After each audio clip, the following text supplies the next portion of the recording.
Hi folks, you're listening to the Paranormal Peep Show with myself, Andy Chaplin, and Neil Geddes-Ward. Neil, how you doing? I'm fine, Andy. I'm fine. I've been really busy over the summer building a summer house, which is the kind of sequel to my dad's untimely death. We inherited his summer house. So out of a negative comes a positive. So we're enjoying the fruits of that labour. So are you kind of dismantling it and then reassembling Well, it? that's what we did do. Yeah, we basically had to dismantle it at the back of his garden. Took a hire van, 3.5-ton Luton van, up to his place, dismantled the whole thing, drove it to my girlfriend's house, put it all against the fence in her back garden, and then on a suitable day when we could get help from her brother-in-law, two of us, me and him, put the whole thing together. I followed his guidance because he's the expert in putting up things. I'm more than the expert in knocking things down. And we put the whole thing up, and we've actually got further than my dad ever did with it, because my dad had only this is the irony, had only recently got the bloody thing up. So he was going to invite us around for like a big summer party, and unfortunately he wasn't around to finish that task. So we've now gone that step further. I've managed to salvage some of the carpet from his house and actually put that in the summer house. And we got a Z bed, which we inherited from him. We put that at the end of the room, and we've got electricity in there now. So it's a nice little meditation room if people like to do meditation. It feels really relaxing in there, and it's a nice little chill out room. It's away from TV, Wi-Fi, any, I don't do video games, but anything like that. Just almost electricity free, but we do have it for the lights and stuff. But it's just a nice little chill out room. You can read and stuff.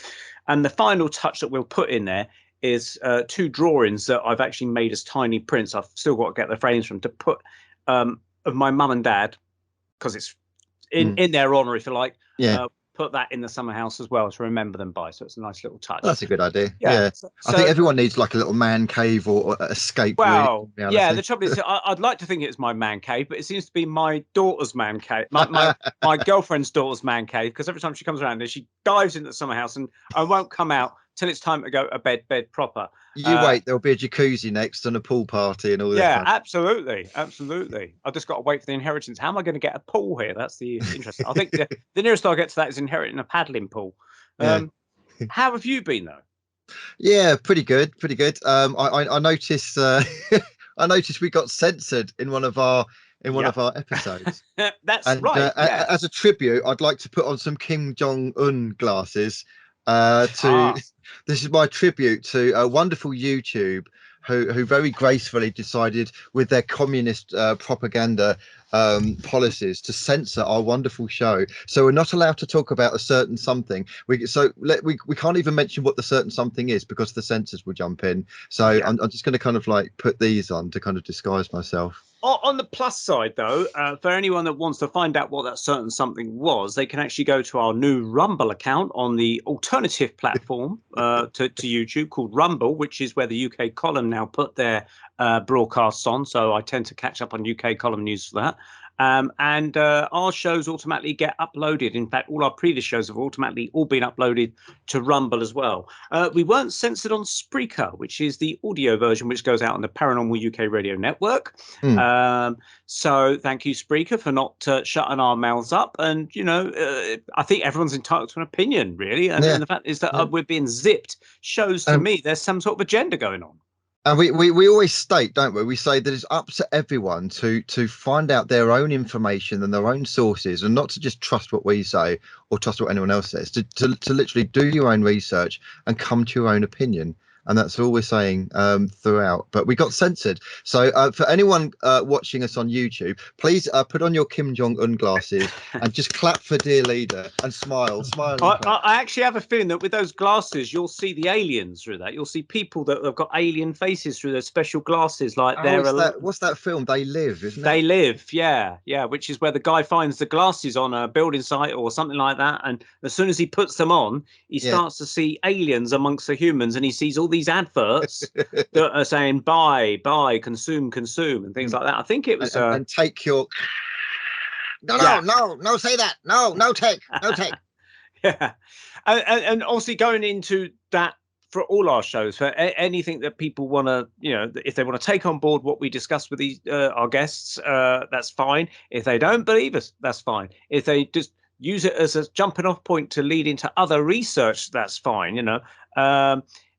everyone has to take away their own opinions of whatever we talk about, whether it's ghosts, Mm. UFOs, aliens, spirits, alternative dimensions. If they don't believe us, that's their own prerogative. It's up to them, This is really. it. It's our job is to put information out, and it's other people's job to kind of disseminate what is true for them, or what rabbit hole they want to go down. And it's not for us to say you must believe this. It's for us to say, look, we've got some very interesting guests. This is kind of like our opinions on it. Make your own mind up. And on a serious note, there's some quite dangerous bills going through Parliament that are threatening freedom of speech, all under the guise of protecting you on the internet, protecting you against dangerous misinformation. The problem is, who decides what is misinformation and what is real information? Oh, the state. Well, now we're back to Kim Jong-un glasses and clap for the leader. Yeah, So exactly. It's dangerous. It's actually dangerous for freedom of speech. It is the old Big Brother thing. You must think what we think or follow our thoughts and things like that. You're no longer allowed to have an opinion or even discuss your opinion with other people. The state opinion is the official version, and nothing else will stand by it, basically. And it's so horrendous. I mean, can anyone tell me the difference between that, what you've just said, what we've just discussed here, and North Korea? Yeah. Can anyone tell me the difference between you must follow the state line and anything else is dangerous disinformation, and North Korea putting out that communism is fantastic and anything to do with capitalism is pig dog lies? Exactly. It's dangerous, really dangerous. Yeah. Happy clappy, basically. Happy clappy. It's Clap happy for clappy for the government. Yeah. Well, I think now we're bringing on our dissenters. I'll take off my for Kim this Jong month glasses now, I think. before they get cuffed and handed in. We'd like to welcome back two guests that we've had on previously. One very recently, actually, in our last episode, the one that was taken off air, not through her fault, but because of our fault of discussing things. But I'm sure that she would have her opinions on that. Welcome back to Julie Phelps. Are you there, Julie? I am, yes. Hello, Julie. Welcome, Julie. back. Could you just clap for dear leader? Just clap and smile. Clap and smile. Thank you. Just to keep YouTube happy. Brilliant. And also welcome back to a previous guest that's appeared with us twice before, I believe, and that's Nick Sands. Are you there, Nick? Yeah. Hello, Nick. I know. Nick, could you just clap for dear leader and just smile? Yeah. I can put my reading glasses on to look like him if you want. Just to keep YouTube happy. Brilliant. Brilliant. Well, now that YouTube, I suppose their artificial intelligence has run past this far and allowed us to continue broadcasting. We hope. You never know. Whilst we're still safely, fingers crossed, on air, now we spoke to Julie last month about Draco Reptilians and all kinds of interesting things, and we covered a wide range of things, but we really kind of ran out of time to go into the deeper rabbit hole. So I thought it'd be great if we kind of followed up with some of the things that you discussed, but also thought it'd be great that we've had Nick on talking about similar things and his encounters, and Nick's seen UFO crashes and things like that. And I also understand that Nick has interviewed Julie. So I thought, they're both connected anyway, so I'm sure they've got a lot to say for themselves. And the way I'd like to see this go is that everyone just pitch in, just rather than me keep asking questions or Annie keep asking questions, you maybe want to ask each other questions as well and just see where we go with things. So, I mean, one of the questions I wanted to ask Julie, because I've obviously re-listened back to our show and trying to take on board all the points. You mentioned that you and your husband were taken to you were kidnapped or something by the military or someone and put in this line, and you woke up or something out of a trance, I presume. I'm not quite sure what it was, where you saw these Draco Reptilians funneling people into this building to basically kill them. Was you living in Canada at the time, or was you? Yes. Right. So this place, and you said you found it on Google Earth. Where was this place that you were taken to again? It was not far from Radar Station Hill, Dulce, which is New Mexico area. Right. Which is well known for reptilians, and I've got friends who lived in the area there, And they told me that a lot of the farmers in the area were under mind control. It's an area where they get a lot of cattle mutilations, and also, and it's well known, Area 51, and also there's Lake, there's the other base, which is what's it, something Lake there, that John Lear talked about. Oh, Groom Lake? Yeah, Groom Lake and things like that. All sort of similar sort of area, but the arid hot temperatures are more synonymous with reptilians. It's like the Australian the radar station there, which I can't remember right this minute. Pine Gap. Yeah, Pine Gap. Pine Gap, yeah. Yeah, Pine Gap. Don't know why it slipped my mind then. Well, when you say the farmers are mind controlled, can you give us some examples of what they mean by that? Well, one of my friends, as I said, lived around there. She was within a banking, quite high up in banking. So she literally was mixing with senators, and even some of the, when Ronald Reagan and stuff were in power, things like that. So Epstein was in the area at times, things like that. But they're all linked, so it's all connected. And she was telling me that she knew a water inspector who went around the area, and he was a friend of theirs, and he nearly got shot going on one of these farms, and he reported how these farmers reacted was not normal. It was like they're in a state of kind of semi-hypnosis, that they were not acting in the right way. But I mean, they're in the area where Draco are. Draco don't live on the surface, so it was unusual to see.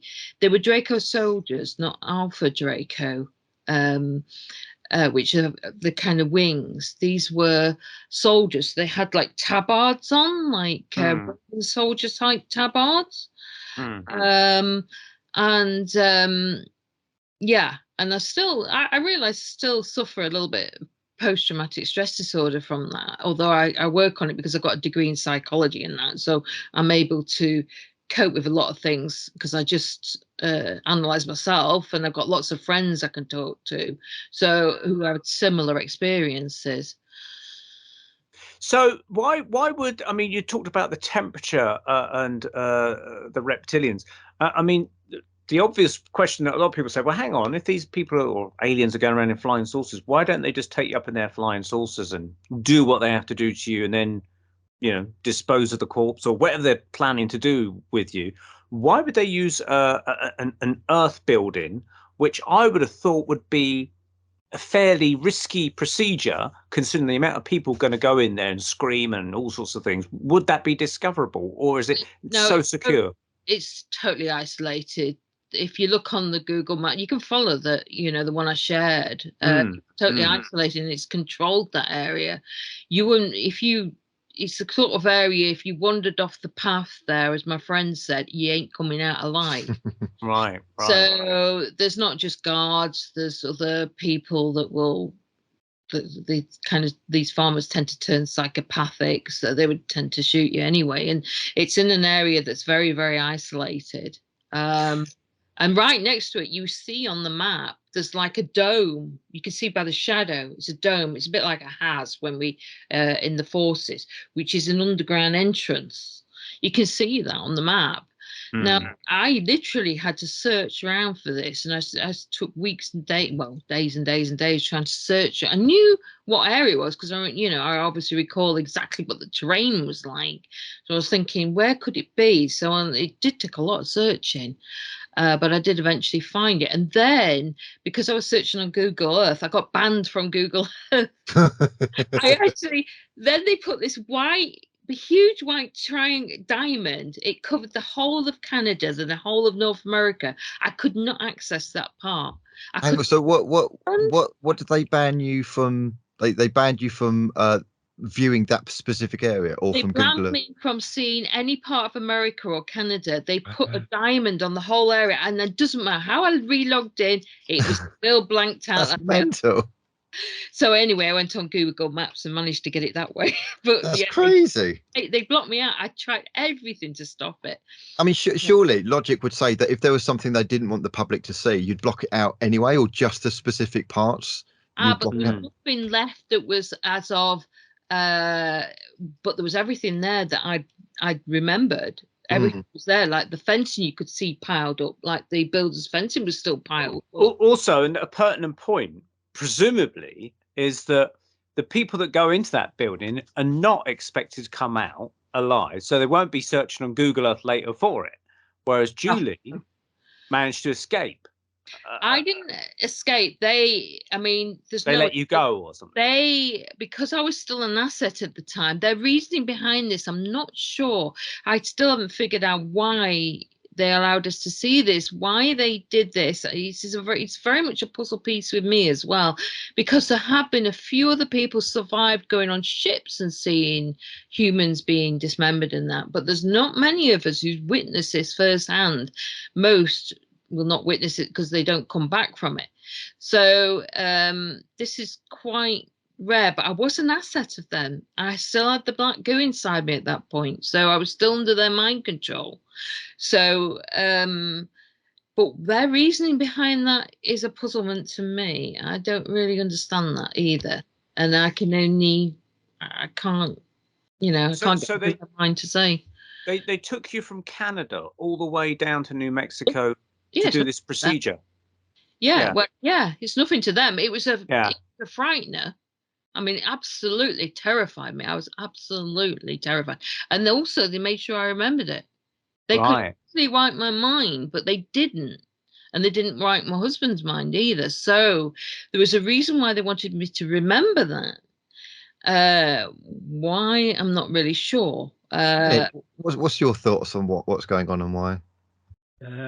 I remember being on the base, and they took me underground, and all I remember is I was on like a dentist's chair, and they were doing something to my mind there, and that was to like prep me for the programming for the shoot down operation.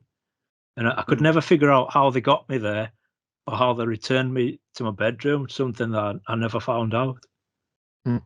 You was living alone at the time, is that right, Nick? Yeah. So there's no witnesses to you being taken out. And who do you think took you? Was it the military that took you, or? I think it was probably like a reptilian occupation force, but they were very adept at sort of manipulating and controlling the armed forces that were there. So basically, from what I can gather from both what you're saying, is that the reptilians are doing sort of mind control on our own military. Yeah, using them as pawns in the game as such. Using mind control on all like leaders. It's very likely the Farsight Institute did remote viewing and found that a lot of the leaders in the world are being remotely controlled by other beings.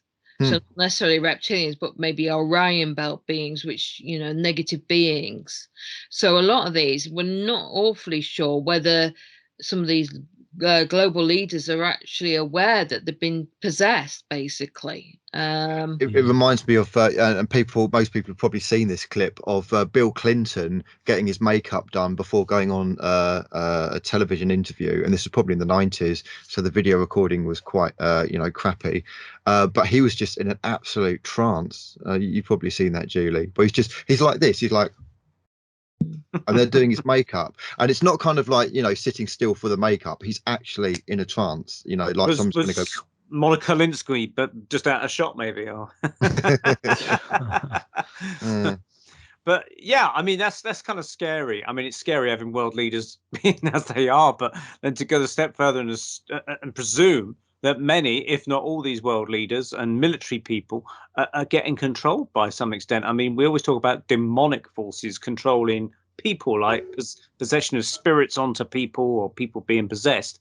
But perhaps it's like the fact that higher intelligences can easily override our own. I mean, if we can do hypnosis at a basic level here on Earth on people and do neuro-linguistic programming.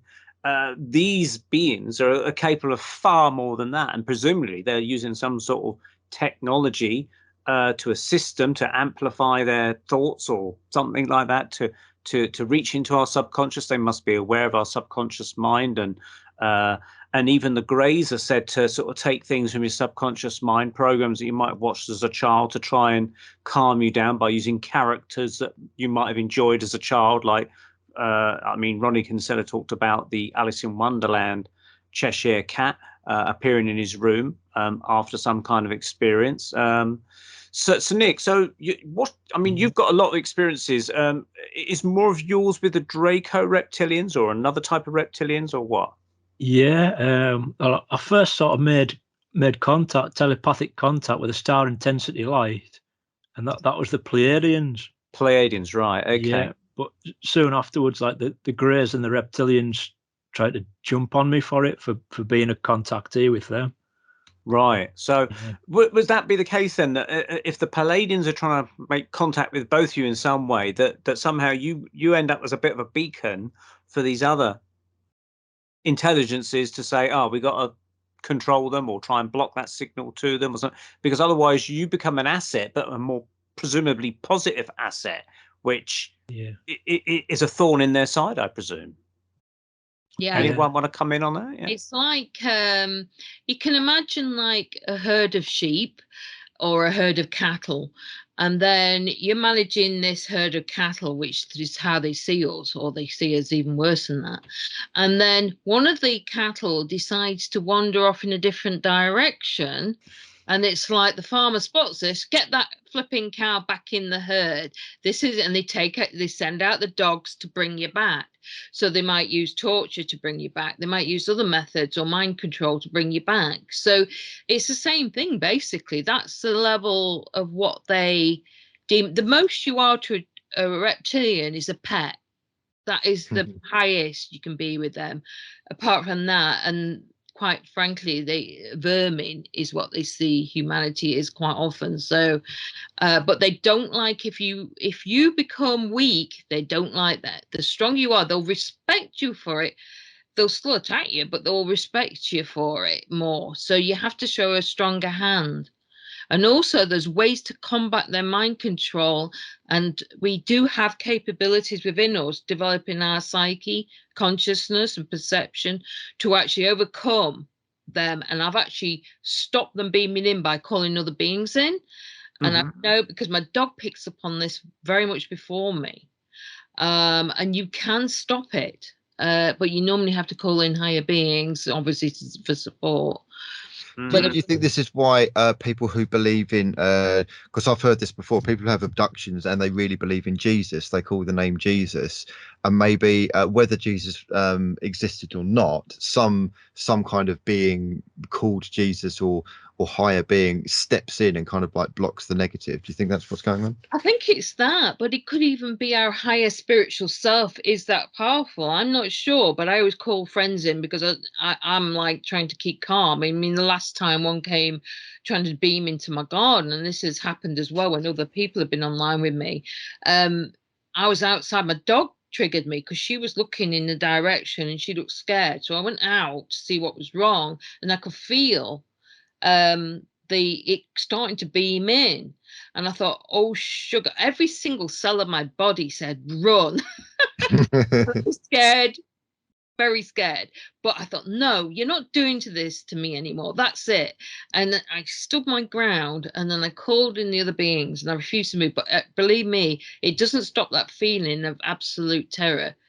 It's just that I was like determined, and so from that I was learning, and then I learned with other people who've come in with me, like Chris Fleming, who does Help My House is Haunted. When I was in communication online with him, he felt the Draco starting to come in here.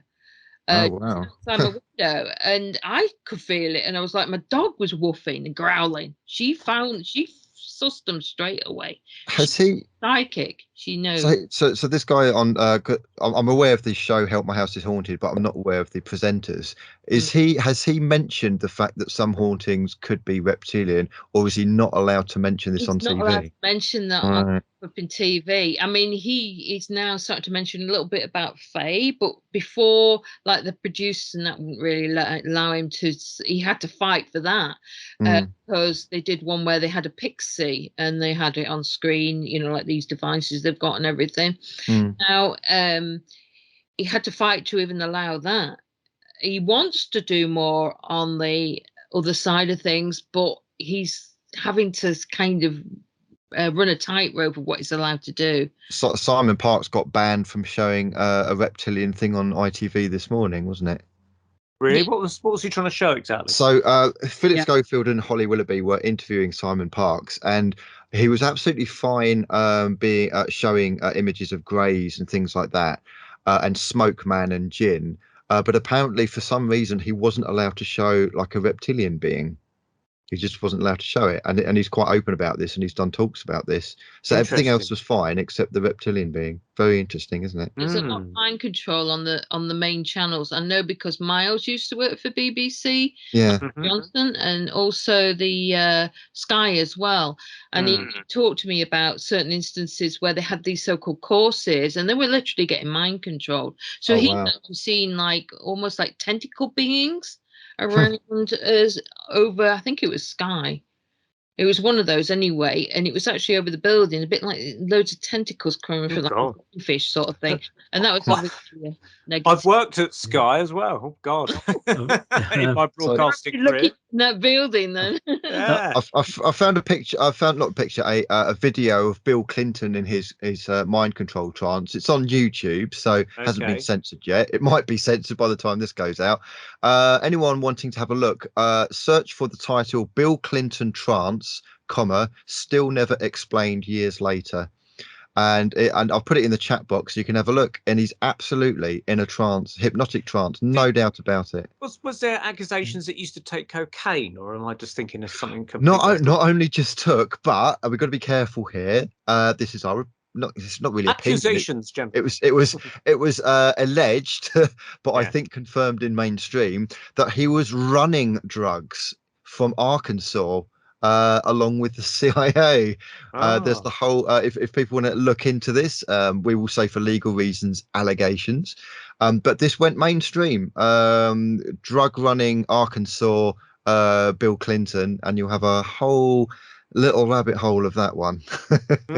Well, I know that all these previous US presidents, who was the one that was the head of the CIA, which was Bush Senior, you know, so he must have been involved in some pretty dodgy dealings or something like that, being the head of the CIA, dirty sort of things they used to get up to, and he would have been aware of all the kind of drug things going on, being the head of the CIA. I'm absolutely sure, you know. And there was a quote from him, whether it's true or not, saying if the public knew what we got up to, they'd hang us from the nearest lamppost or something like that, you know. Yeah. I found a film that actually hints to Clinton, but I don't think actually names him. The film is American Made, not made as in kind of Handmaid's Tale. American Made as in MADE, starring Tom Cruise. And this is a report from the New York Post, actually, and it says there's one mention of Bill Clinton, and this is to do with kind of drug running, and it goes into it. So this is not our allegations. It's not tinfoil hat conspiracy theory. This is mainstream stuff, and we also kind of need to bring into the equation the whole Epstein thing. And Ghislaine Maxwell apparently is about to get sentenced, or by the time this goes out probably has been sentenced. She's on suicide watch, so let's have a look at what that's going on. We need to talk about the 26 trips that Bill Clinton made to the Epstein Island, and it's all like a filthy little viper's nest of incestuous filthy scum, basically. Would the Draco Reptilians be somehow have a hand in that? Maybe anybody? I would say, I was just going to jump in on this one, is that if we look at higher echelon Illuminati occult rituals, and we look at human sacrifice, and we look at bloodletting and the reptilian kind of alleged kind of like ripping apart of babies and devouring babies and that kind of thing, let's have a look at some of the artwork of John Podesta, for instance, that's closely tied to the Clintons, and let's have a look at the Epstein kind of the blue and white, you've probably seen it, almost Disney-esque kind of building, a Masonic looking building on Epstein Island, and I wonder what went on in there. I don't know what you guys think about that. Well, I know sort of things that went on. I mean, like I've come across more people that we found each other, like the lady who we were in the trauma-based mind control. We've connected, so we talk about things. And then another lady, Sophia, who was on Miles Johnson, and she was brought up on a South African baby farm. Oh, She yeah. recognized me in tunnels underneath around Reading area, Milton Keynes. And she was under there. They had reptilians there, so there's all that connection with between me and others. Theodore or Ted from Super Soldier Talk, he recognized me and I recognized him, and there's others as well. So there's a number of us who recognize each other from these programs. And Epstein, now I never saw this room, but I know Simon described there was a room with eyes as you went into Epstein's house. Now I know why that is, because this took a lot for me to talk about this with Miles, but I can touch on it slightly. Is they're obsessed with taking eyes out.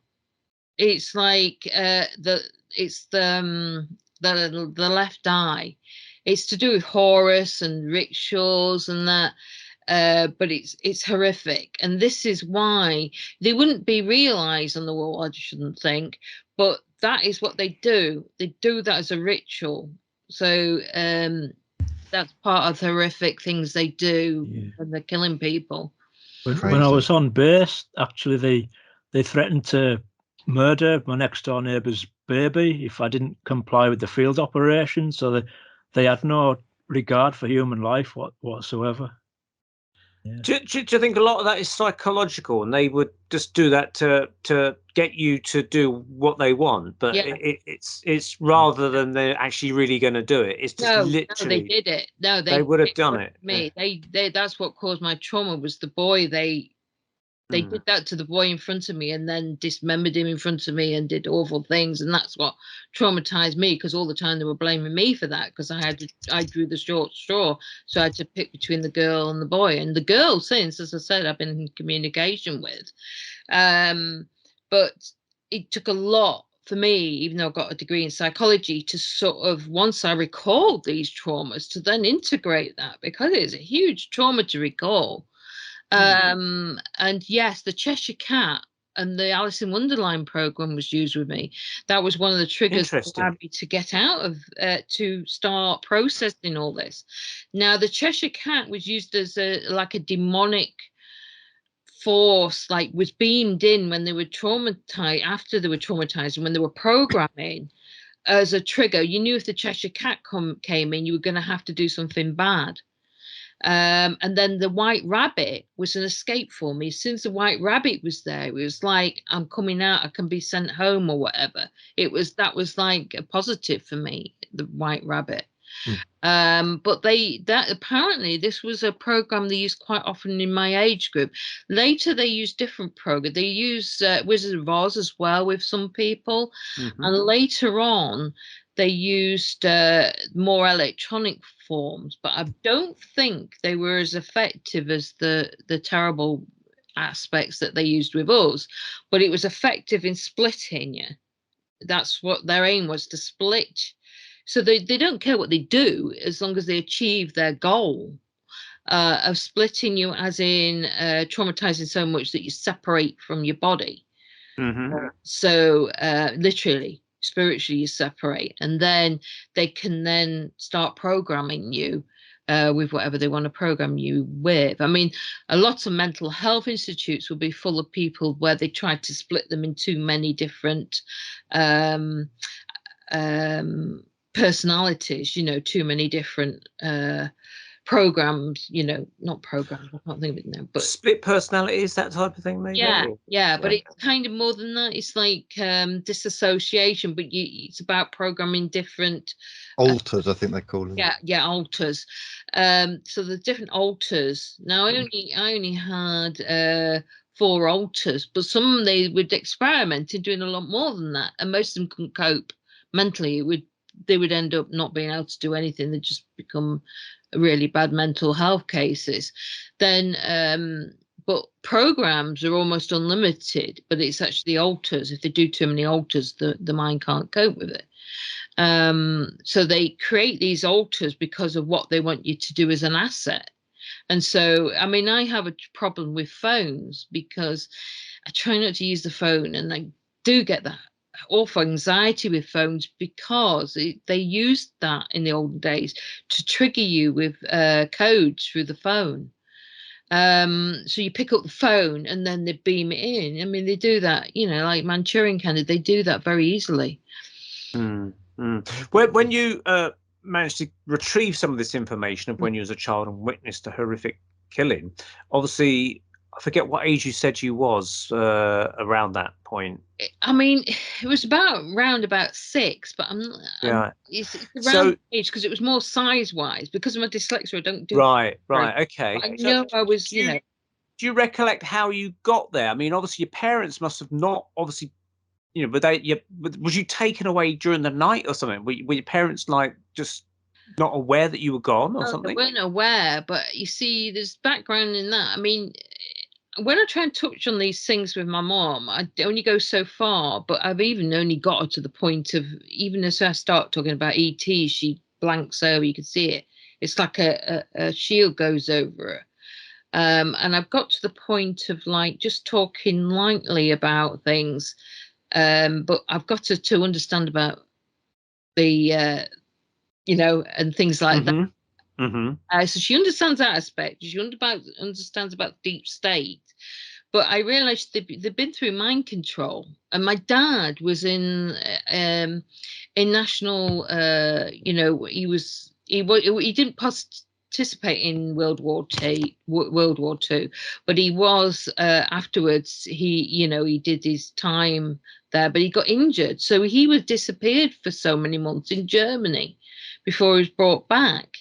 So that was a question: what happened to him in Germany before he got back? And he was very Aryan. He was blonde, very much sporty, and a complete Aryan mentality, I would say, actually. Growing up, and he was pretty strict with us too. He was a teacher, but he was very strict with us. Yeah. Was it like bordering? Are you saying bordering Nazi in terms of like the Aryan thing? Yeah, I would say, yeah.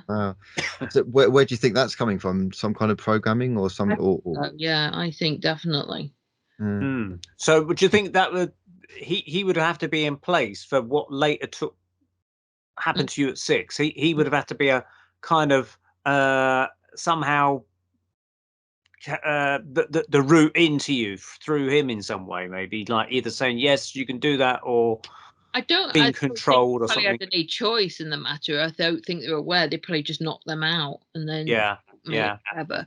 But to do with bloodlines on my mother's side is a lot to do with it. That I worked out anyway. And of course, I've got my Pleiadian connection too. But you see, when I was in Canada, I kept waking up about 3 o'clock in the morning, and I'd find myself at the back door and I'd see a ship outside, but I don't recall going up to the ship. And that happened night after night after night. And that was the beginning of them breaking the mind control. So they were actually helping me at that point. And then Simon Parks helped me after my husband was suicided. He helped me from that point, and he spotted the mind control on me. So he spotted it at that point that it was Illuminati mind control. So he then started to help me deprogram along with the group that I was with as well. So that, you know, it was a group effort, really. So it was ET and Earth humans that were helping me. Nick, with your experiences of Pleiadians and things, you've obviously reported back to us that they've helped you sometimes, protecting you as well. Are they trying to protect you from Greys and Reptilians, or just the Greys? Yeah, both of them. It started out the Greys, and when the Reptilians jumped on me for the field operation, they started telling me how to block the programming with music. And then after that, I got in touch with a clinical psychologist, and he said, "Could you not ask your friends for any other help with that?" And I thought they won't be able to do that. And I thought, well, I'll request it anyway. So I requested more help, and they're able to like block the mind control program in situ and on the go. I've no idea how they do it, but I'm very grateful they're able to do it. Out of interest, what kind of music blocks it? Just any kind of music, and I'll even take sort of like waterproof music devices with me just to block it as well. Yeah. Right. So does that mean you got to listen to music pretty much 24/7 to stop this kind of thing, or just at certain key times in the day or night or something? Yeah, just sometimes I'll have music on for hours and hours just to block it.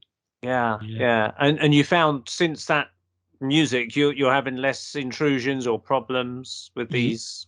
Yeah, and they put like some kind of a high frequency block on now, so I don't have to listen to as much music.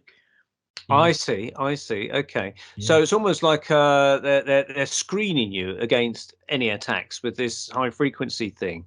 Have you tried music, Julie, to block out any attacks? I don't need to, because I got an intervention from a group and a friend of mine when I was being electronically attacked with microwaving, which was frying my insides, burning my skin, my eyes, my head, everything. And I just about survived earlier, and the Pleiadians helped me, and I went down to the lake and I got healed. But then again, they started another attack. Anyway, one of the group, she brought in higher dimensional beings while we were online. And at first, they seemed to be altering it. So they seemed to be increasing the microwaving as they were beaming in the positive. But it got to such a point that it snapped, and then it totally stopped their ability to get through. So I was like, thank God for that. I was just watching it yesterday because I've got it on video. I've got all this on video. That's the thing. But I can't share it because everybody in the group is on it. So if I share it, because that they're they want to remain anonymous. But yeah, it showed it then that what occurred. So they helped me then tune into that higher frequency, which is a very high frequency, and I can block it now. I see. So you control it with your own power to a certain extent. Yeah, I see. Now, you made an interesting point about videos and things like that. Now, one of the people on Ben Emlyn Jones's YouTube, can't remember which person it was, made a comment to his own probe video, which we all attended. Most of us attended, anyway, some of us did, the probe conference in Lytham St Anne's. And he said, it's funny how that all these people never present one bit of evidence during their talks.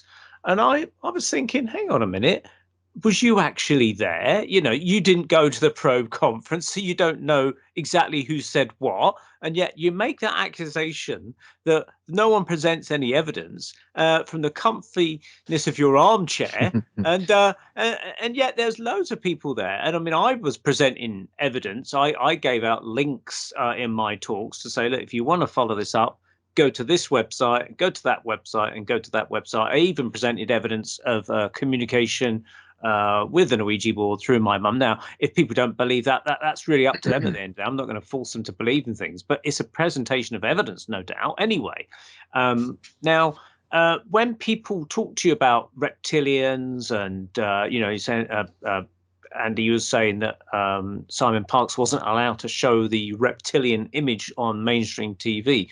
Do you get asked for things like, can we see some photographs or video? I mean, you mentioned the video, but you can't show because your friends are in it and things. Do you get like maybe mainstream people asking you this? I don't know if you've ever done mainstream interviews. I won't do BBC or anybody like that. They're not doing that to me because they just do a hatchet job on you. Yeah. As far as I can care, I don't care. But I'm quite happy to share what I can with videos, because I have got videos with you can see like energies around me. But of course, then you get the people saying, well, that's CGI or something like that. Well, I know it's not, but I share photographs of craft. But again, these days people say, well, but it's up to them what they accept and what they don't. All I can go is my own experience, and the only reason I share, because I'm not you know, I'm only sharing so that other people can relate. They may resonate, they may not. And I don't, you know, it's up to them what path they're on and what journey they're on. I'm only sharing these things. I mean, the original sharing with James Ring with Super Soldier Talk was I didn't think I was going to survive afterwards because of the talking I got. So I thought at least it's out there in the ether. If they take me out, I thought, well, you know, I've got nothing to lose. So that level of attacks I've had. In a sense, you're both putting these accounts, these experiences of yours on record, whether it's through Miles or through us or other channels or whatever. And at the end of the day, the way I perceive it anyway, is that you're not making money from this. If anything, you're perhaps losing money through. And also the thing is, you're putting your names on the line. You know, you're not coming under some pseudonym. You're giving your full names, and yet all these people that accuse you of things on YouTube, they always have their little pseudonym. You know, they're not their real names, or they make up some name, but they're accusers of this, accusers of no evidence, accusers of that, blah blah blah blah. But you're actually putting your names on the line, which I think is very admirable. Personally.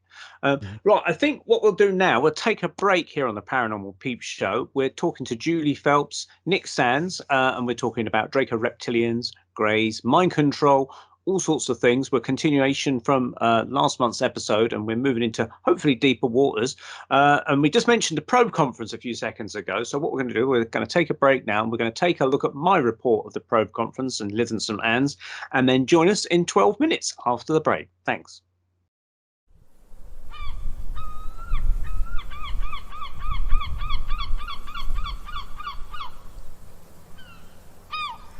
Blackpool, sun, sea and sand, where traditionally holidaymakers from the UK go for their annual break. But just a few miles down the road in nearby Lytham St Anne's, in the local YMCA building, UFO and paranormal enthusiasts are gathering for the return of the Probe Conference. Originally started by Sam and Jean Wright back in the 90s, it continued to flourish, but sadly both Sam and Jean have now passed away. But it's been taken over by their sons, Paul and David, who pulled together a great lineup of speakers,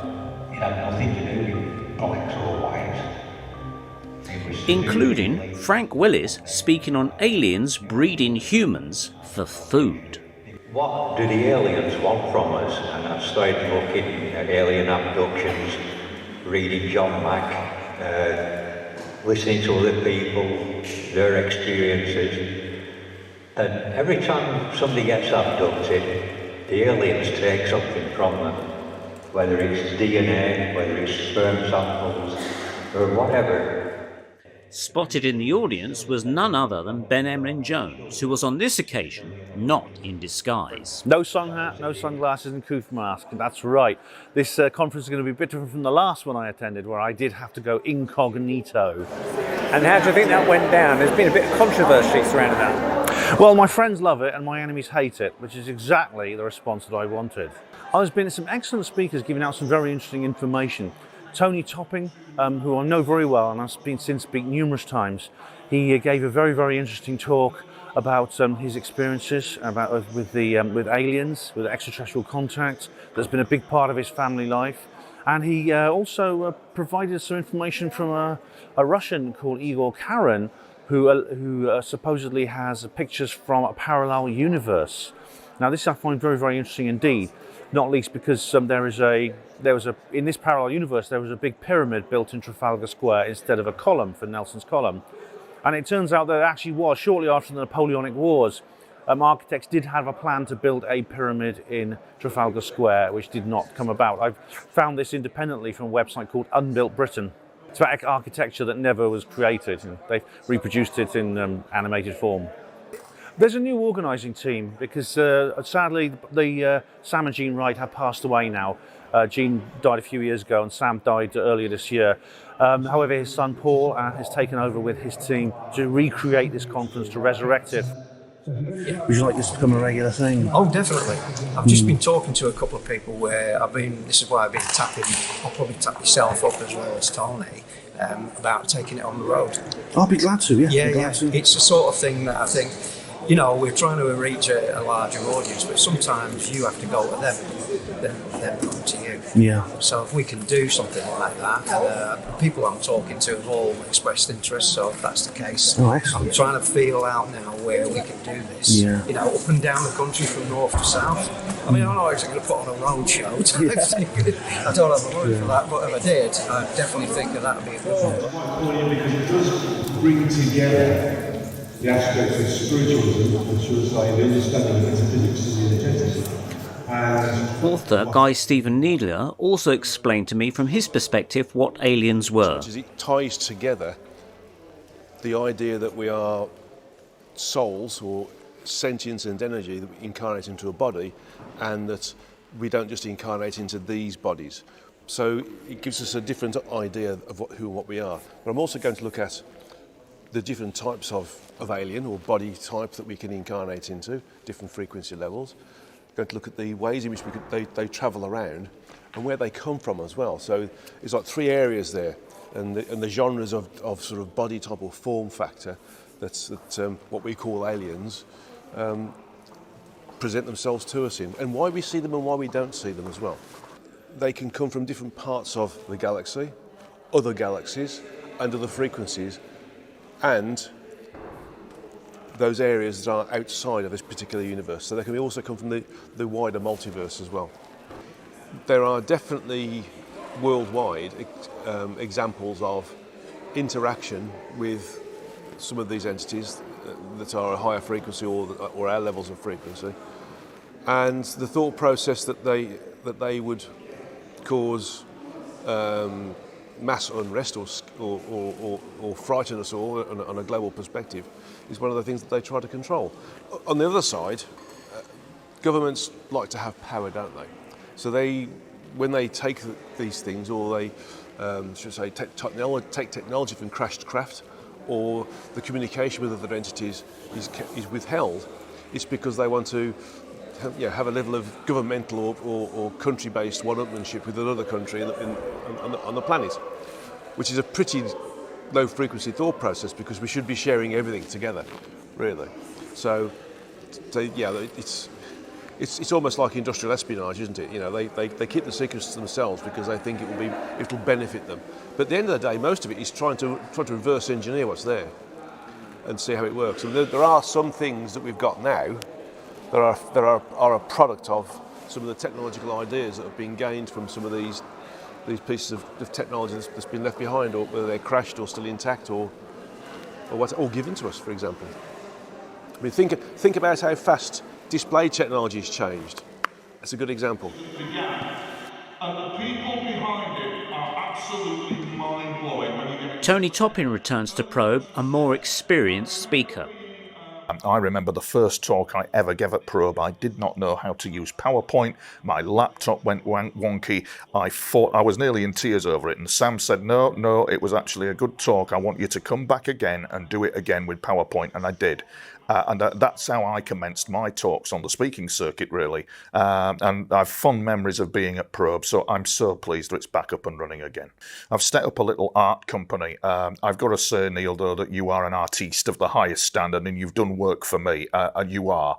I feel like I'm just a beginner at it all. But there again, on saying that, my digital art has helped convey my paranormal, or should I say exceptional human experiences to audiences. It helps convey and communicate the paranormal world. They get it visually, because you're kind of like communicating from another dimension into 3 dimensions. So that my art reflects what has happened to me, and it is quite a saga. And I feel that it's quite of an iconic legacy as well, you know. So there you go. I've been progressing with my book. It's been very difficult. I don't mind telling you that the going has been tough with it, because you're a targeted individual, and it can be very hard going to try and do that when you're targeted. But the book is complete. It had to be rewrote. You very kindly did it. You very kindly edited it, but it had to be all rewrote and redone again, which it has been. And now the book is good to go. Perhaps, Neil, when you look at it again, you'll notice that it's a vast improvement on what was previously written. It's good to go. It will be out in June. There are 97 illustrations of art in it, demonstrating my experiences and communications with extraterrestrials at the very sharp end. I think we're still witnessing the biggest cover-up in history at all. The thing is that the American Pentagon report on UAP, on UFOs and UAP, is repackaged. It's actually Project Condign. So in other words, the British MOD was saying exactly what the Pentagon report was saying a few years back. So the British were actually on top of this. The Pentagon then rehashed it and presented it again, as it were, with a bit more things added on. The truth of the matter is, I do feel that there is a cover-up. It's corrupt to the core. And some of us as contact experiencers who have had contact with this have seen some very strange goings on behind the scenes that would indicate to us that, yes, there is some sort of cover-up going on. Dr. Stephen Greer is quite correct, and he is correct, love him or hate him, when he says that there are evolved extraterrestrial civilizations out there. There is. Only the other day, this morning actually, I was looking at a US senator who was talking about the Space Force and the threat from space.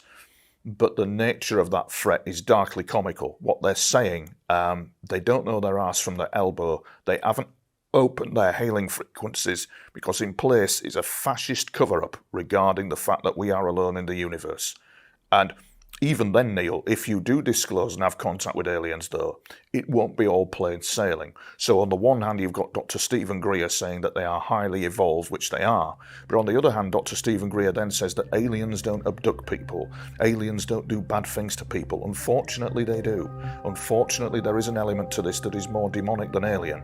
And it's something that the US government looked at in the 1950s, but it's equally something that they've lied about through their teeth to the public and to the world at large. All world governments have possibly lied about this, you see. There's no Ashtar command coming to save mankind. As well as displaying my artwork and prints and that of my girlfriends at the Probe conference, I was returning to present a sequel talk entitled More Encounters with Fairies, Ghosts and Spirits. This is a condensed version of a talk that's normally 2 hours long, so I will kind of rattle through the subjects quite quickly, but if you want to kind of follow it in full, in the 1980s and 90s, and it's grown from that tiny little caravan into this huge place that does courses, and they work with nature beings and that kind of stuff. So if you're ever feeling a real hippie mood, check out the Findhorn Foundation. Now, we talked about strange creatures earlier on that seem to be half man, half beast. This gentleman here... As well as myself doing a presentation, it was a welcome return for paranormal researcher Steve Meara.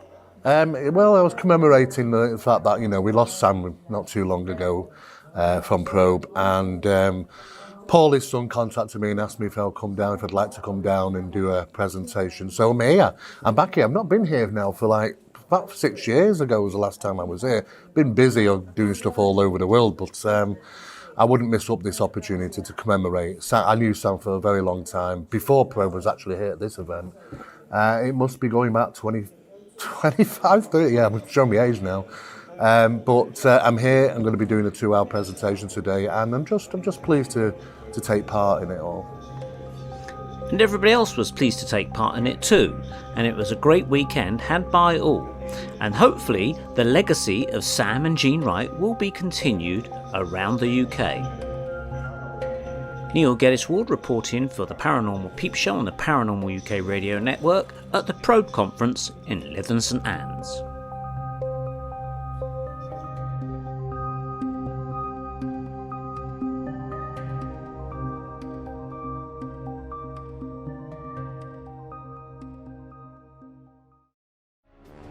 Join Andy and Neil every month on the Paranormal Peep Show, part of the Paranormal UK Radio Network, for fun, frolics and lots of information about weird stuff, UFOs, ghosts and things that go bump in the night and everything associated with them. Fascinating guests, fascinating talk, fascinating information.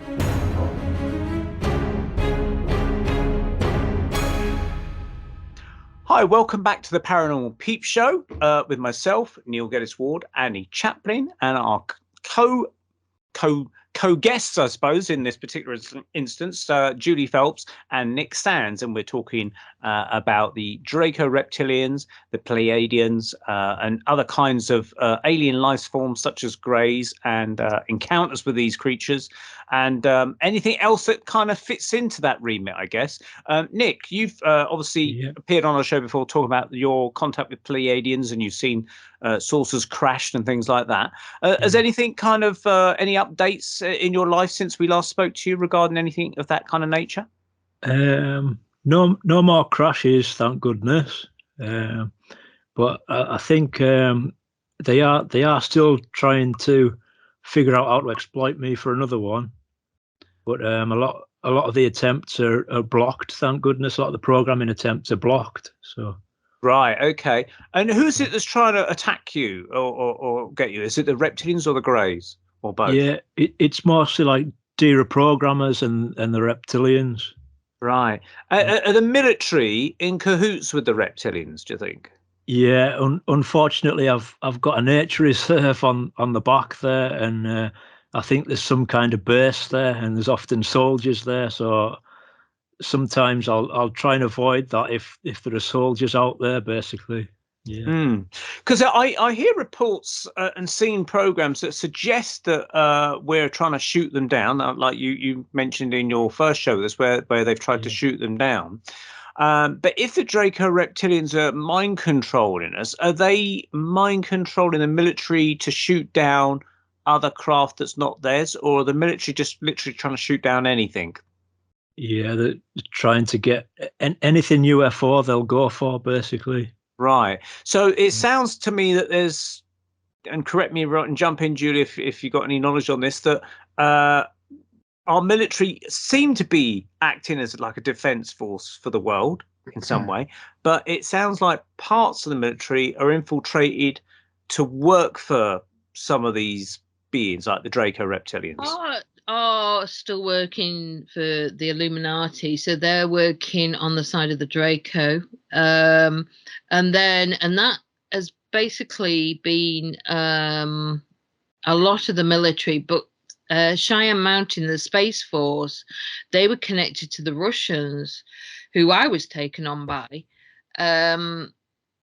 but they seem to, when Trump left, there seemed to be a bit of a purge, and they were trying to get to Cheyenne Mountain.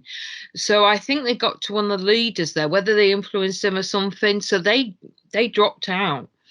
So the American Space Force kind of got not totally taken out, but got infiltrated. So trying to counter that.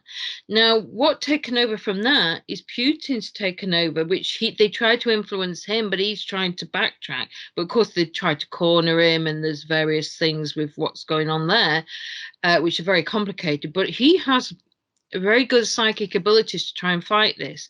So although that he's like number one on their list to take out, I did get he was targeted badly, that they had to take a back step for a bit, but he's coming back now. And I know it's like to get targeted. You know, if you're on number one on the list, they're going to try and get you somehow. But he is recovering. But it was a Russian group that's connected with the American group, which was the Black Wolf Special Operations, which took me on by contacting me by vision and voice to Skull. So they came on with this it was this like image of a Terminator, which is like not very positive, but they came in, and then I could hear the frequencies and I could see where they were. So I could see the room. They showed me around. They talked to me for a while and everything. And they, true to the word, they've been very polite with me. So when they need me for a mission, they should still occasionally do one. The minute it's died off a bit, as soon as the lockdowns occurred, I was doing a lot of missions almost every night, which is exhausting. I was doing missions that were going into underground bases, splitting my consciousness into a kind of avatar being. And we were taking out places that had child factories for adrenochrome.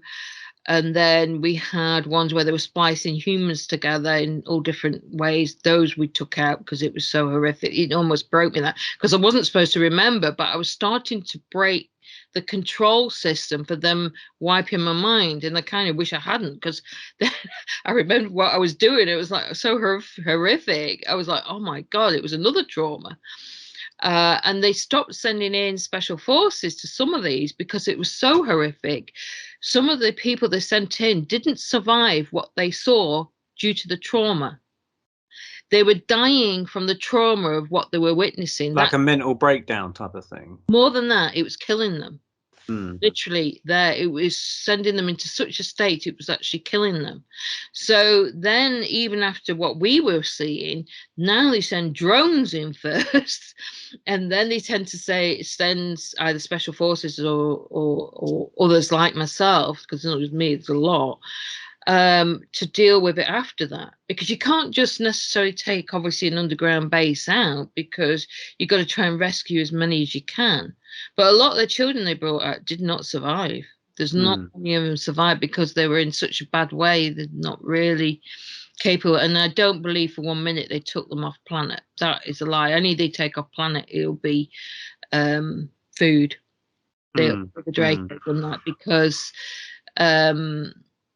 that's another thing they've done as well. Since 2020, I might have mentioned this, is they changed the organ donation from opting in to opting out. So I opted out completely, because it doesn't say your organs have to go to humans. It just says organ donation. So it allows through that for them to harvest you, and the Pleiadians and others and the Federation can't act, because it's a willingness with the, to actually, you're agreeing to do a procedure. So with agreement, it means they cannot act. So of course the negative forces use trickery and stuff, which is going on all the time at the moment. But if they're going to take you to, say, kill you, in a mass bunker or whatever, through mind control, isn't that going against that agreement? They can't do something without your agreement, or how's that work if they're going to take you out anyway? I don't know how they got around that with these people that they took when I witnessed it. That I don't know. I mean, there were other agreements that were taken. There may be a proportion of people they can take anyway, because of that agreement they made years ago, Eisenhower and others that made agreement that they could take a percentage. But to do a full harvest of humanity, they have to have the agreement, because the Federation would step in. But they can't step in if we resist, but then of course they're using coercion. So, and they're not finished yet. There's going to be other events coming up. I mean, there's also going to be a natural event, which is going to be probably a major solar flare. The sun's changing at the minute. Oh, there's tons of stuff about that at the moment. Massive solar flares, and something to do with electromagnetic changes within the Earth as well, like spikes, and kind of they showed a diagram of these coils of electromagnetic energy coming out of Earth, and scientists are baffled, quote, about what's going on with that. I reckon we're going through the galactic. They reckon we're going through like a photon belt in the galactic equator or something. And I'll tell you what, a load of spiritual people that I know are really affected by solar flares and things, including myself. Sickness, nausea, insomnia. It's horrendous, energetically horrendous. Is that just throughout the year, or at certain points of the summer, or?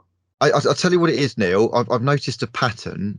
So sometimes I have bouts of insomnia, and with it I get like a sickness feeling as well. And it's all things. It's nausea, it's sickness, it's unable to sleep, it's feeling agitated. Sometimes it's depressed as well. And I kind of when this happens, I kind of think, I bet there's a solar flare. Sure enough, I'll log on and there'll be some mainstream article report about saying massive solar flares hitting the UK or hitting the world actually. And then kind of it will subside and I'll kind of go back to normal-ish, and then it will happen again and I'll Google it again and yep, another solar flare. So I'm noticing a correlation there. There's two things you could try, Andy. You could try knocking your Wi-Fi off on a night, or you could try getting a thing from Nexus magazine called a Blue Shield device. Right. And it can shield some of the electricity that comes in through your ring main and stuff. It like uses it as a carrier wave to come in through your cables and things. Yeah. Oh, brilliant. Well, that's an advert for Nexus magazine. Marcus Allen, we know very well, and he would always talk about Nexus magazine. So we've got the Nexus magazine in there. So there are that's a two blue types of shield. people: those who haven't read Nexus magazine and those who are about to. Or those who are about to use the blue shield. So do you use this device yourself, Nick, this blue shield? I do, yeah, and it tends to help me sleep sometimes. That's interesting because I have trouble sleeping sometimes. And I thought, well, okay, I'm going through a bereavement with my dad passing away. And, I can understand that I will have moments of not sleeping and other times I will sleep fine.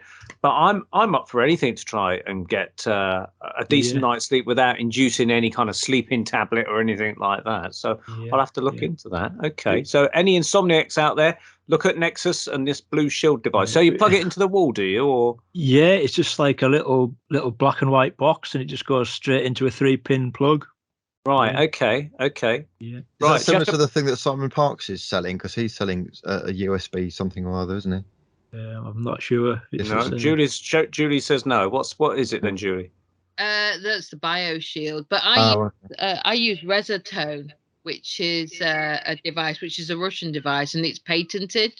So it helps with like anything. Say if my level of consciousness drops because of some outside interference, it may be like you were saying, a bereavement or something else that affects my mood. But then they can start beaming in again as your mood drops. So I have a standby, which is just behind. I'll show you. But it's hard to get hold of now, actually, because it's a Russian device.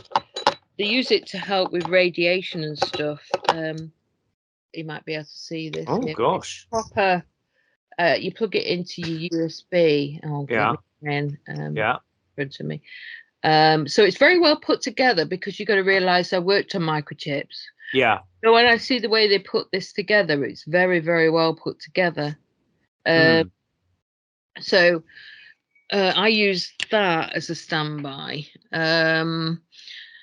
So that's fairly effective for me as far as I know. And you as an engineer would understand the logistics behind that, wouldn't you, presumably, with the way what it's meant to do? Chipper part, but yeah, the way it's actually made is very well made. But it's really hard to get hold of because the people behind that, they were attacked permanently, really badly. And so I don't even know if they're still going at the moment. Do you notice a difference, like when you plug it in? Do you feel like an energetic change? Not so much now because I've got this other protection now. So, but yeah, before I most certainly did. And you can hear it actually kicking in if you retune it in when you plug it into the computer because they'll retune it and stuff. So there's another aspect. So I kind of plug it in for the wildlife too. Because it can be affected, so it helps the wildlife in my area just around my house and that. Okay, so this is, what would you call that device again for anybody that wants to try and get hold of it? Resotone. Resotone, okay. Yeah, and it's a Russian device. It's patented, so it's not like it's one that's not tested. It has been tested. Right. I used it for Chernobyl to try and mitigate the radiation, which interesting because everything's frequencies. So now, talking about your history working as an engineer in the Royal Air Force and things like that, and you talked about working on silicon chips. There's a story I'll tell you, and maybe you might say, "Oh, I know what that is," or it may just be of interest to yourself and listeners and viewers and things. But some years ago, going back about 10 years ago, I was doing my talk, Encounters with Fairies, Ghosts and Spirits, and I obviously did the sequel talk at Probe, More Encounters with Fairies, Ghosts and Spirits. But I was doing a talk at a pub meet-up in Hampshire. And at the very end, I took questions from the audience. And there's this retired gent there, and he says, "Do ghosts come in all shapes and sizes?" And I said, "Oh, that's an interesting question. Why'd you ask?" And he said, back in, I thought he said about 1970 or 71.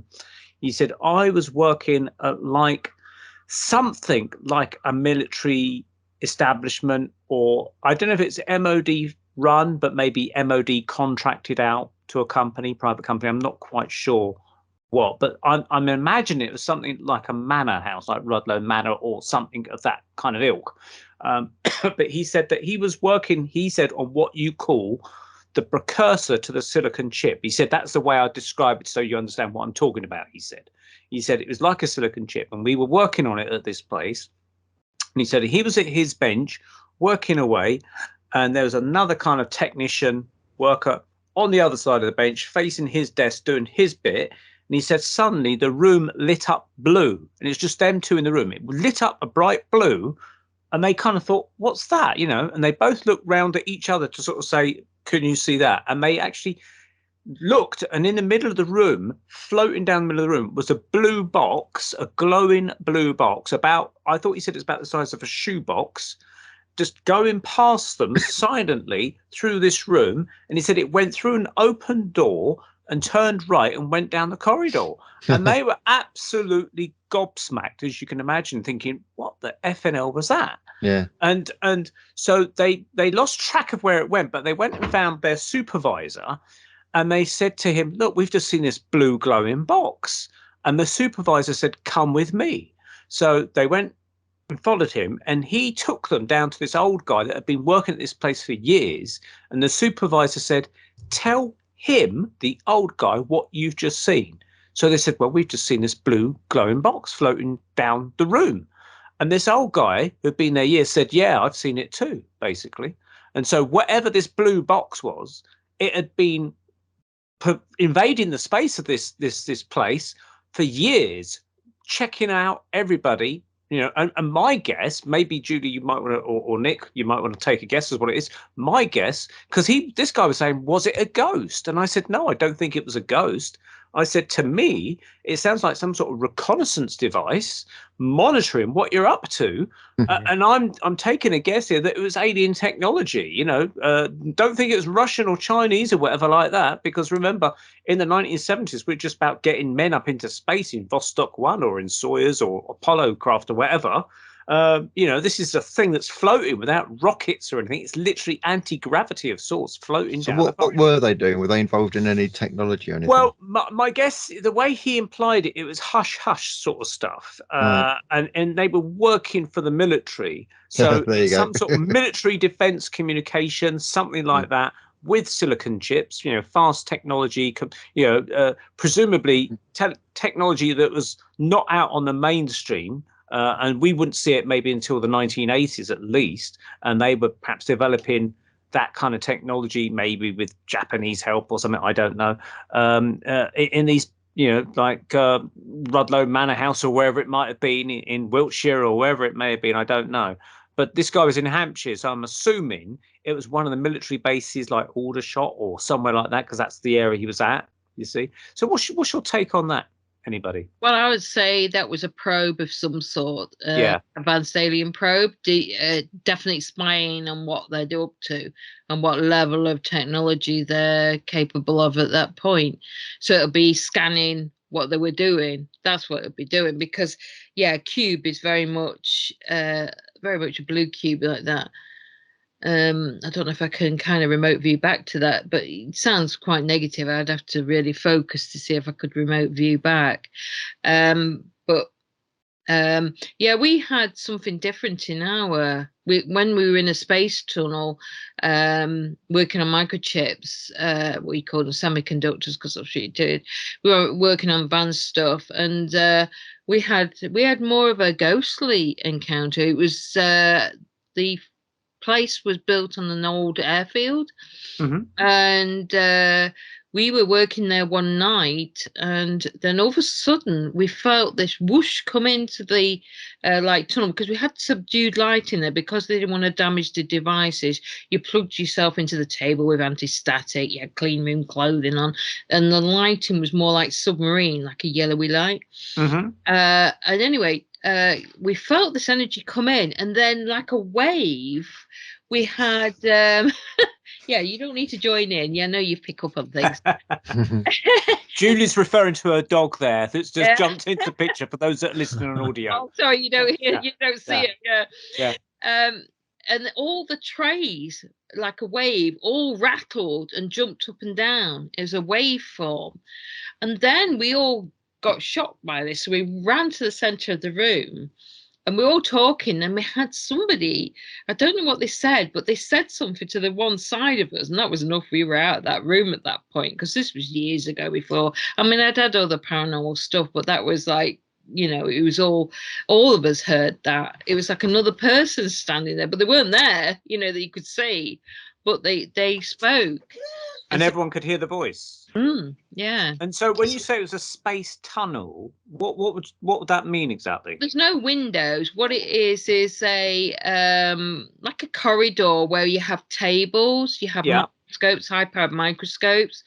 What we did, I was QA, quality control, so or quality assurance, and so I would have like these tables with microscopes, and there was people doing wiring and people doing like connecting because I was in assembly, connecting like the microchip to the packaging. They use gold for that, gold wafers.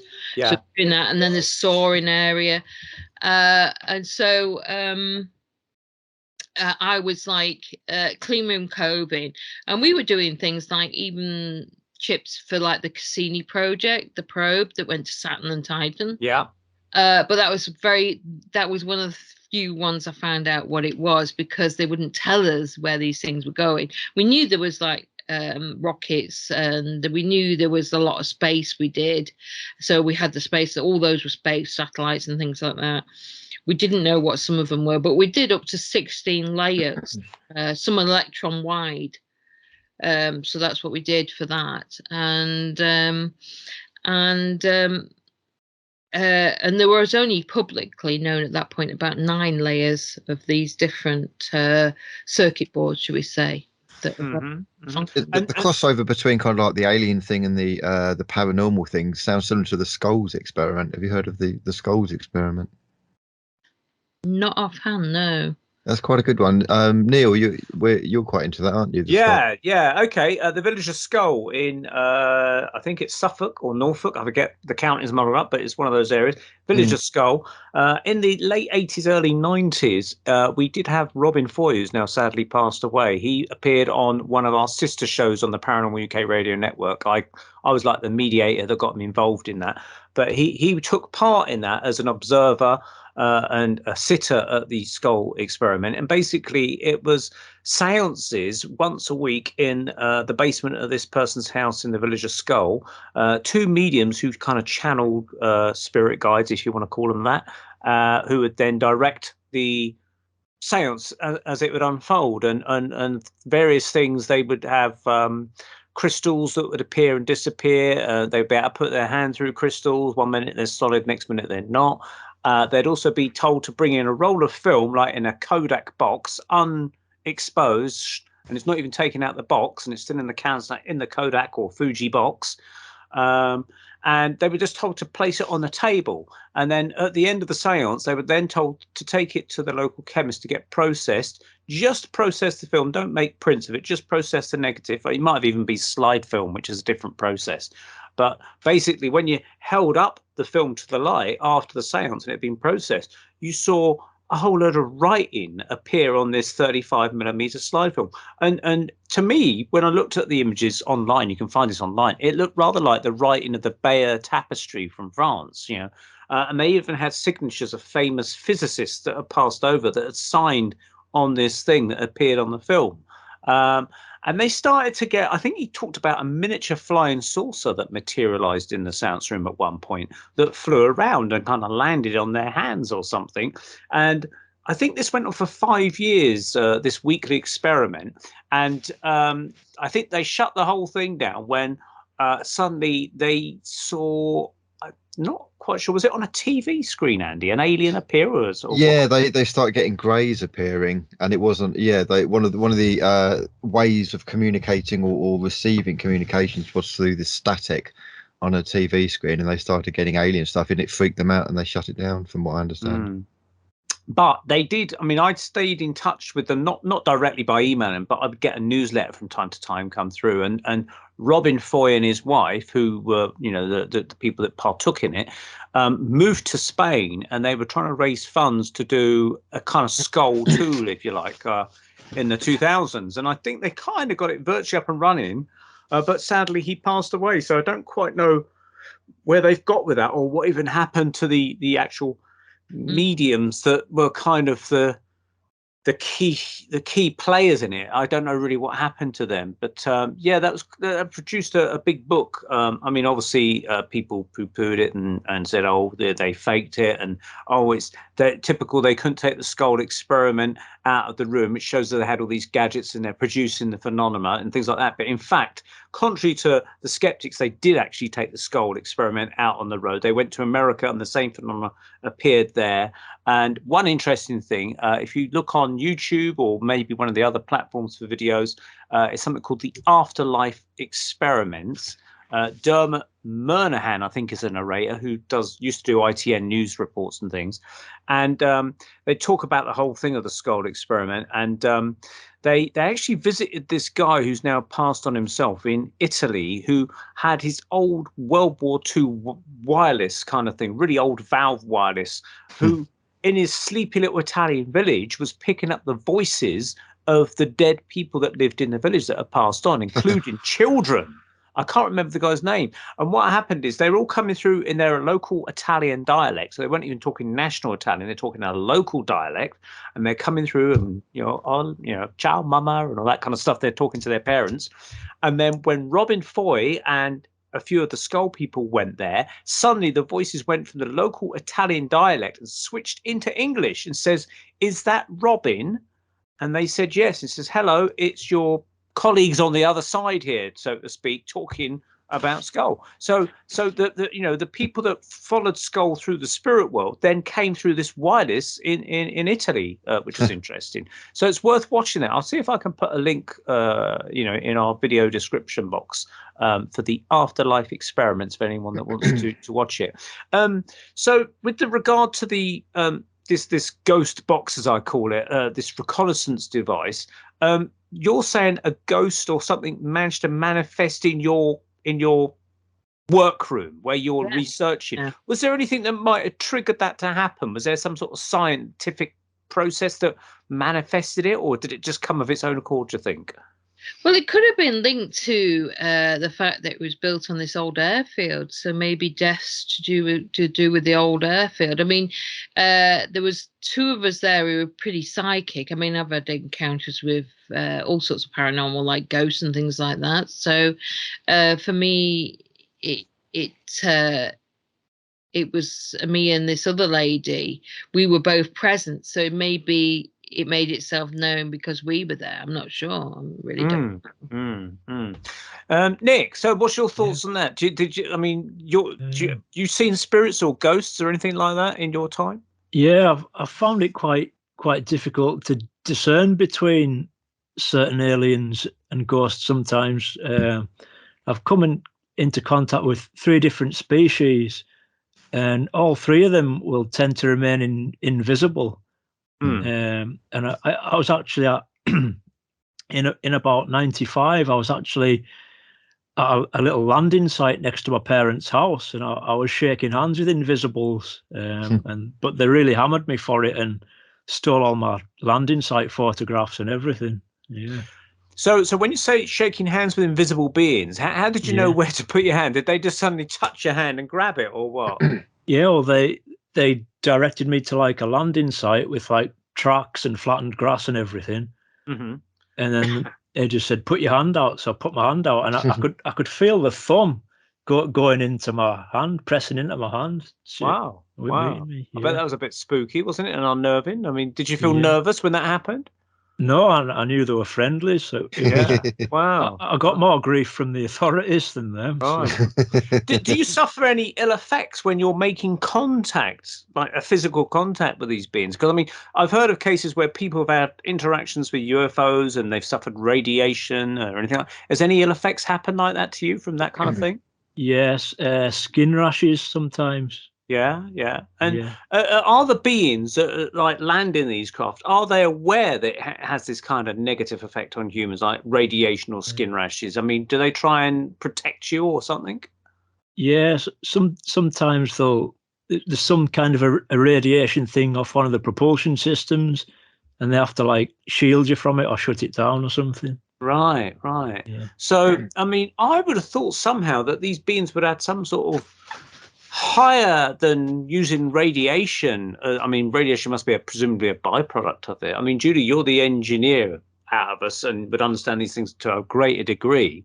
These craft, I mean, do they have to use radiation, or is it a byproduct of their craft? The low-level ones do. The other ones use plasma. So, and then you've got the higher dimensional craft, which are living beings. So they exist as a living being. So the skin of like what I've encountered is like it looked like dolphin skin, but ambient temperature, slight sheen on it. But it's living. It's completely living being. So you don't enter as in a door opens. It kind of beams you in, so inside, and you're inside a living being, and then it creates whatever atmosphere it wants in there to sustain you. So that's what happens with the higher dimensional craft. But they exist out of time and space, so they don't. A quantum vacuum. Now they're slightly lower. Now they have some of the crystalline ships, which have central columns of crystal with plasma in them.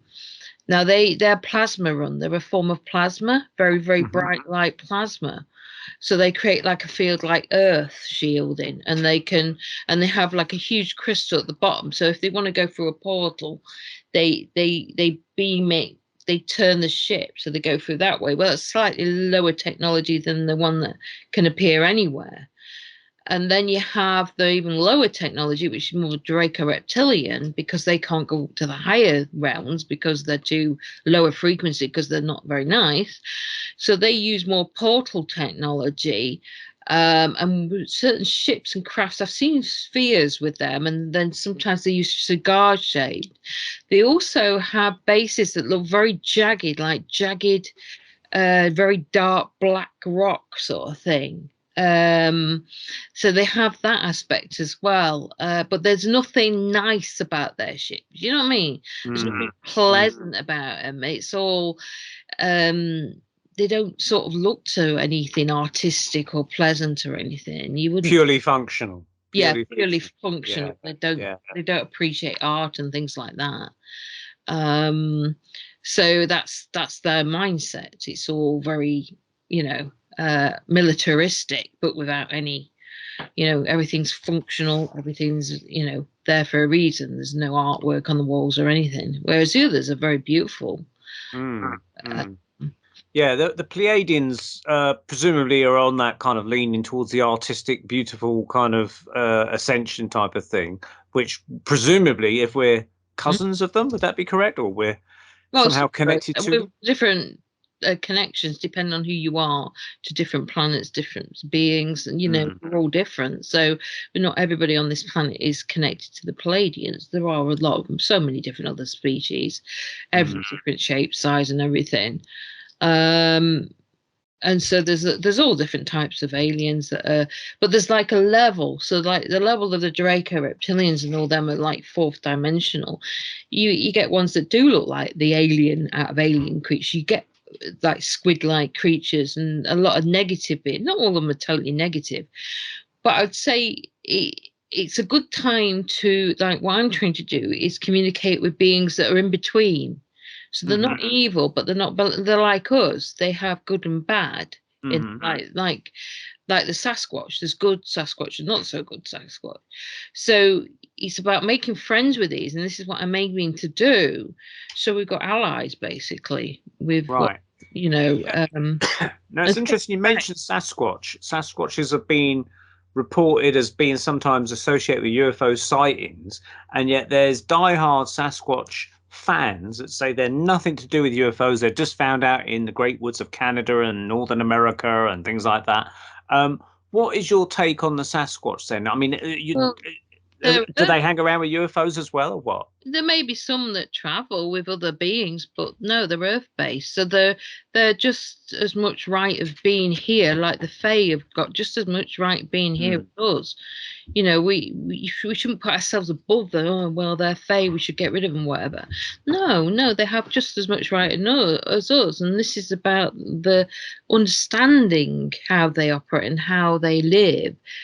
or allow us to communicate better and to understand and respect them so we can live together. Because as the shift occurs, we're going to see more of them. So it's like the barriers getting thinner as we shift, our planet's shifting. So we will get more encounters all the time. Everybody will.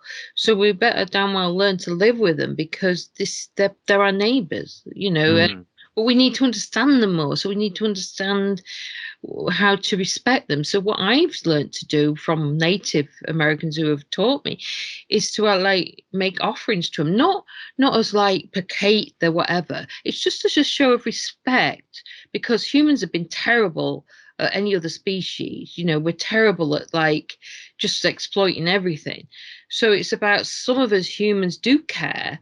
And I'm making this offering as a saying, like, I'm friendship, I'm holding out an olive branch to you to sort of say, help me understand more, so we can work together in farming, and we can work together as elementals of faith, so we can coexist in a more harmonious way. So we don't try and destroy your habit, your areas. And same with the Sasquatch, because there's a lot more of them than they think. Now, I've not seen them linked with spacecraft.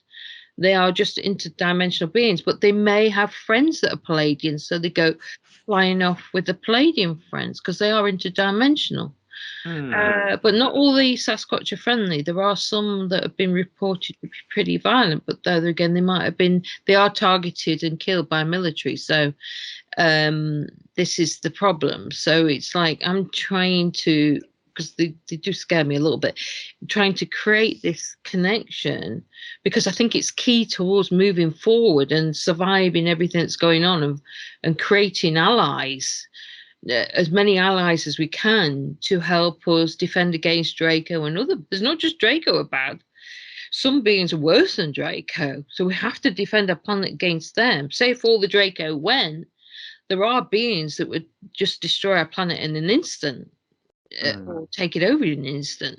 There's all sorts of nasty things out there. But if we lift our planet up into another dimension, they can't reach us there because we're out of their frequency range, because they cannot go up that high. So that's like, you get a 12th dimensional being contacting you, which we have recently. It can be done quite difficult to communicate with them, because they're so high up that they're kind of quite high pitched when they communicate. So it can be a bit painful if you have a long communication with them, because they vibrate at such a higher level. So even I'm not at that. I'm not 11 level, so you could be really high up for that. But that doesn't stop them from communicating with us down here. But they won't come down here. This is a very, very heavy dimension here. So a lot of the higher dimensions will not come down to this level, because they can start to get influenced, and then they get influenced, because the negative Draco and Archonic get smarty points if they take a very high dimensional being out. If they come down here, they get smarty points for then attacking them to such a level that then they influence them, and they take them down and trap them in demonic fields. Yeah. It's like interesting energy from them. So it's like, we've won, which is what another thing I'm here to try and free some of these souls that got trapped in even lower than our frequency. The demonic cubes kind of frequencies that even we have trouble going down to, because they're so very, very dark and bad. Well, not nice areas to go to. What was the predictions you were talking about? Changes that are coming afoot. I mean, we talked about solar storms and things like that. What other things are likely to be occurring, and if so, when? Definitely more volcanic activity, things like that in the future. We've got some pretty challenging things to come, but the solar flash is one of the major things. Now, but I don't know when it's going to happen. It's very hard to put a date on it because they stretch timelines. But it will take out the AI. But the thing is, if you've got AI in you, the more AI graphene or anything else in you, the more it's going to be a bit like in the Bible. It's going to burn because it's in us. You know what I mean? So the more you can cleanse, the better. And there are things that you can cleanse with, even if you've been, you've had the old in the that some of the doctors are working on. So that's very important, and not to get not to fall for the transhuman agenda, because ultimately it will fail one way or another, because it cannot be allowed anyway to spread like a virus across the galaxy. It is a kind of invasive, but there is good AI and bad AI, so it's a lot of to and fro, and hopefully, I mean, whether this solar flare will occur or not depends on what trajectory we go on, but the chances are, looking at the timelines, I don't think it's avoidable now. I think it may have been given a year or so ago, but now we've gone down too much of a line, and but we are going to probably be taken over by the the cashless society is probably going to come in, so we're going to have challenges ahead. They're going to orchestrate some sort of negative event, whether a false flag alien invasion, or they'll just crash the economy completely, which they're aiming for, and then we've got the food shortages and that. But it's if we hang on in, but we've got to prepare for these things, because we have to act. We can't just sit there, meditate, and think it's all going to be okay because I'm meditating. No, you've got to act. Every single thing that has ever happened, it needs action as well as prayer. But we can focus on building another better future. So keep our focus on the positive, yet also act in the present. So we can't ignore what's going on around us, because it's still going to go on.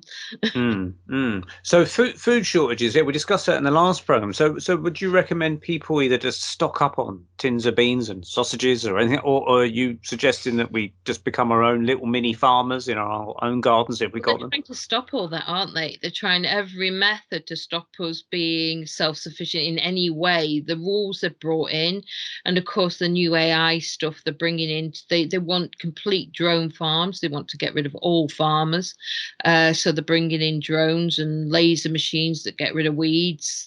I don't know if you've seen them recently. They're already out. They're already happening now. So they go along a field and they laser any weeds that are along the crops. But the problem is with all that, it means they want total control of everything. So nothing will exist on the planet except what the AI decides it wants. And the financial markets are now controlled by AI, robotic, AI machines that are mainly BlackRock now, have a quantum computer that's now so efficient, it's buying everything. Our local merchants, building merchants, have been taken over by BlackRock. It's not under their name, but I backtracked it and found it. That they're now buying houses everywhere. They're driving the price of houses up because they want assets now. As the computer sees the system's going to crash, it's now purchasing land and assets. So it's a very difficult situation we're finding in, because you won't find much to buy land-wise, but if you've got a garden, or you can grow stuff inside if necessary. But it's not as easy as you think, because I'm growing here at the minute, and there are things that challenges, and it takes time to learn these things. And you can't grow things quick enough to keep it a regular thing, can you?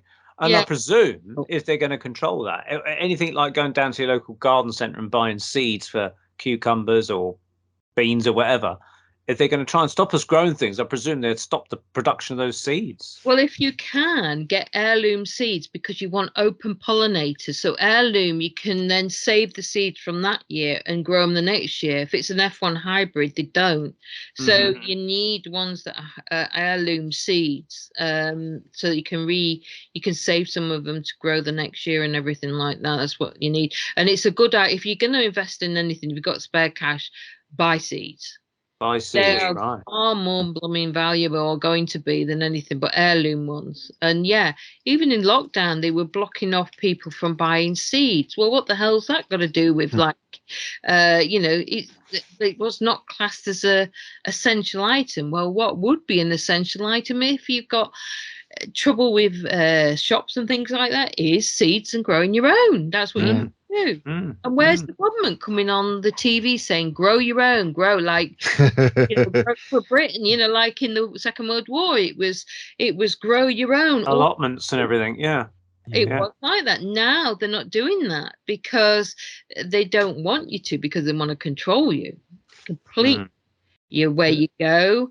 I mean, if you read the One World, the One World property thing, I've got the book somewhere around here, but it's about like the Welsh, if you want to go live off grid, the new planning they've got there. Basically, they actually want to know where you go, who you see. You've got to build your building according to all recyclable stuff and have insulation and all the rest of it. But the thing is, they want to know who you see, where you go, what transport you use, how many miles you do. It's like, and now they want to expand that to everybody, everything, literally. So they control everything you do. This is where they...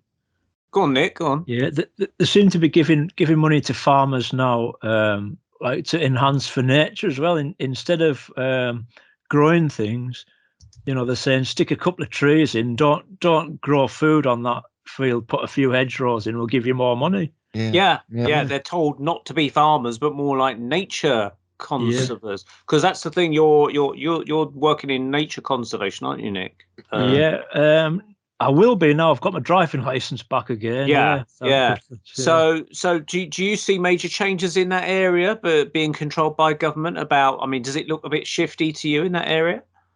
I think they're trying to pull the wool out over our eyes with it, saying they're all being environmentally friendly with it, but really they're just they're not.